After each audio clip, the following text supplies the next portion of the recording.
So ladies and gentlemen, you may have heard by now, there are some big tariff news that are happening right now. And in this video, I want to mention how that's going to affect e-commerce, some of my thoughts on the matter, how it's affecting me, how we're navigating this stuff as a team and as a community. And ultimately, let's see just how much more we can get informed. I have a video pulled up here that we can just take a look at real quick in order to figure out exactly what's happening. I also have the charts pulled up of the actual tariffs that we're going to be hit with here, especially for those shipping from China. So let's take a look here and we'll have a conclusion or a summary after this, and I'll tell you my thoughts on it.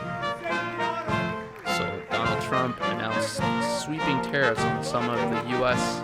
leading exports.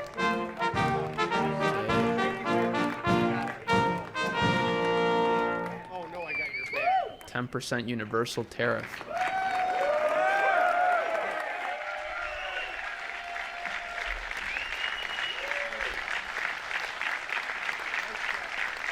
My fellow Americans, this is Liberation Day. Waiting for a long time. April 2nd, 2025 will forever be remembered as the day American industry was reborn, the day America's destiny was reclaimed. This, by the way, is from a few days ago, right? This is when he announced the tariffs. And since then, the market has taken a big hit. I mean, man, it is not looking good out there for the U.S. stock market, but let's see. And the day that we began to make America wealthy again. And starting tomorrow, the United States will implement reciprocal tariffs on other nations. It's been a long time since we even thought of that. For nations that treat us badly, we will calculate the combined rate of all their tariffs, non-monetary barriers, and other forms of cheating. But we will charge them approximately half of what they are and have been charging us. So the tariffs will be not a full reciprocal. I could have done that, yes, but it would have been tough for a lot of countries who didn't want to do that. I'd like to see the chart if you have it. If you look at that. That's the chart. China, first row.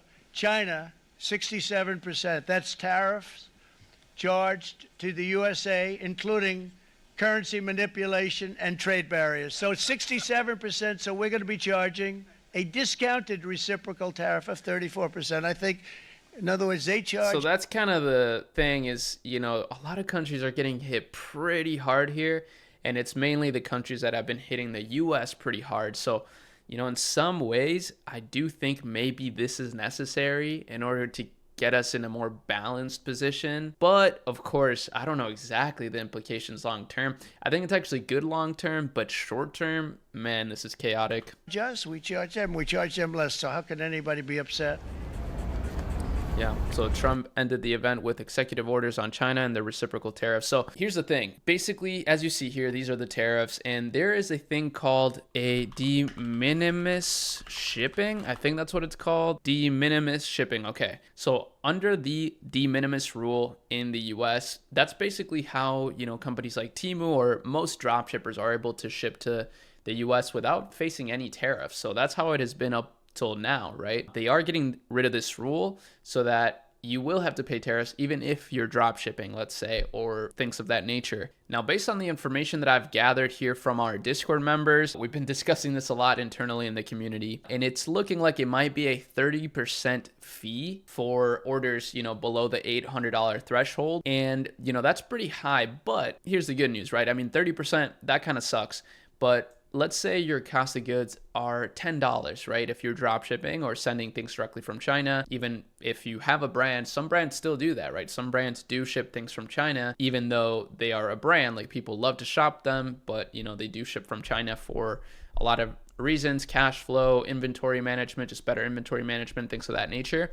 So for those brands, they're going to be paying 30% per order on the cost of goods. So if they're, you know, a $10 cost of goods, now it's going to be $13. That definitely sucks, right? That's definitely a cost that's going to get passed down to the consumer, unfortunately, right? But it's not the end of the world. I think generally still, at least how we approach building stores or running ads for clients, it's like, you know, we're making direct response ads and we're selling things that people really want or need or that solve a problem in their lives. And guess what? Those problems are not going anywhere, right? Those problems are still going to be problems, whether or not there's tariffs.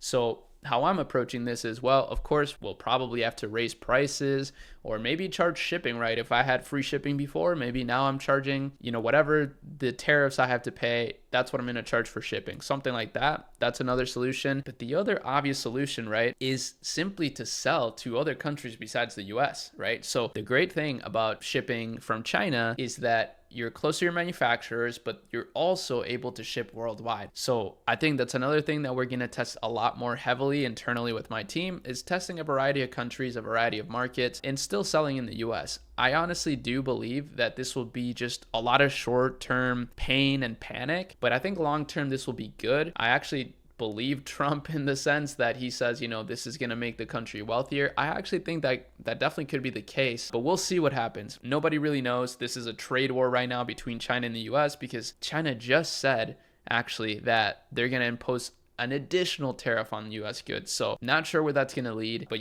that's the art of the deal, right? Donald Trump is known for being a negotiator, so we'll see how he navigates that. All I know is I'm thinking about, one, emerging markets, targeting international markets on some of our stores and encouraging some of our clients to do that as well at the agency and our community, the accelerator. A lot of our members are from other countries, so they're actually not too affected by this necessarily. And then number two, what I'm thinking about is just simply getting better at marketing still, right? I think if you are a great marketer, if you can make great creatives that just really exemplify a problem and caters a solution through your product, whatever that is, right? That can be a million different things.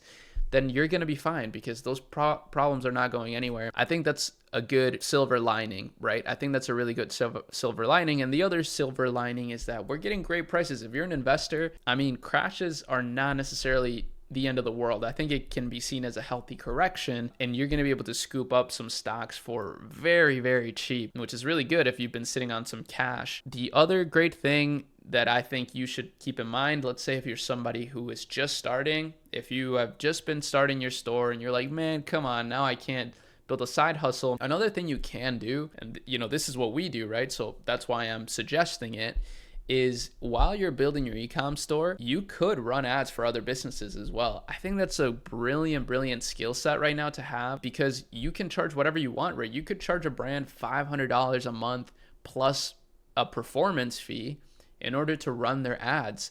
And guess what? It's going to be the same as running ads for your own store, but you're going to get paid for it and you're going to be able to help a business. So that's certainly something I want to talk more about for those of you that are like super concerned about e-com. I still think you should keep doing e-com, at the very least for the reason of learning how to run ads, because you can use that skill to run ads for other businesses, not even just e-com businesses. Trust me, we run ads for a variety of businesses, lead generation, software, mostly e-commerce, but I mentioned those other two because all of the things that we apply in e-commerce translate really well to basically any other business when it comes to meta ads, and meta ads are not going anywhere. They're so powerful, and that's not changing. So the future is still bright. I think the best thing you can do is just be a part of some community and just try to keep your head up, try to keep yourself informed, but also not overreact and get too emotional about these things because they're totally out of your control, right? So the best thing that you can do is focus on the things that are in your control.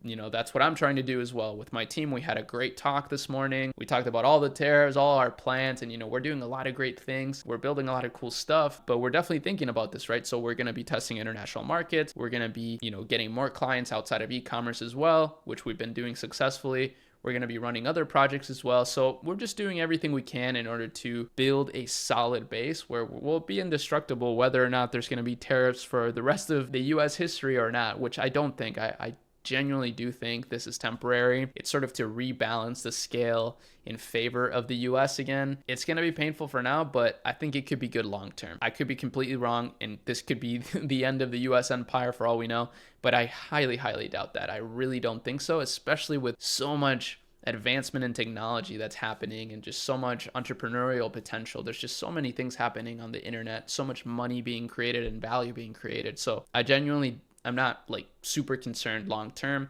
Definitely short term, it's something we're going to have to navigate. But at the same time, like I mentioned, if cost of goods are a little bit higher, it is what it is. You can still keep selling. The problems that your products solve are not going anywhere.